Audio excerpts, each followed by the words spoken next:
திமுக எதிர்க்கலாம், அதிமுக எதிர்க்கலாம், மதிமுக எதிர்க்கலாம், எல்லாரும் எதிர்க்கலாம். ஆனால் தமிழ்நாட்டிற்கு ஒரு பிரச்சனை வருகிற போது, இப்போ நீங்கள் திமுகவுக்கு ஒரு பிரச்சனை வருதுன்னு வைங்க, அதில் போய் விஜய் நீங்கள் திமுகவுக்கு ஒரு பிரச்சனைங்க, நீங்கள் வந்து துணைக்கு நில்லுங்க அப்படின்னு நம்ம கூப்பிட முடியாது. ஆனால் இது அப்படி அல்ல, ஒட்டுமொத்த தமிழ்நாட்டிற்கும் ஒன்றிய அரசு இது வஞ்சகம் செய்கிறது. நிதி தர மாட்டேன் என்று சொல்றது திமுகவோட தனிப்பட்ட பிரச்சனையா? விஜய்க்கு அது சம்பந்தம் இல்லையா? இந்த மண்ணினுடைய மகன் இல்லையா அவர்? தமிழ்நாட்டுக்கு அவருக்கும் சம்பந்தம் இல்லையா? அப்போ நீங்கள் என்ன செய்யணும்?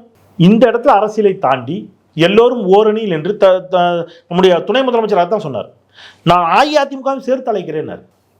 இந்த இடத்துல நம்ம சண்டை போட வேண்டாம், வாங்க. அதனால தான் இப்போ அனைத்து கட்சி கூட்டம் கூட்டியிருக்காங்க. முதலமைச்சர் அனைத்து கட்சி கூட்டம் கூட்டியிருக்காரு. அனைத்து கட்சி கூட்டத்துக்கு தாவேகாவுக்கு அழைப்பு கொடுக்கப்பட்டிருக்கிறது. வந்து ஆக்கப்பூர்வமான ஆலோசனை சொல்லுங்க. யாரும் இங்கே அரசியல் பண்ணல. நம்ம சண்டை அப்புறம் போட்டுக்கலாம்.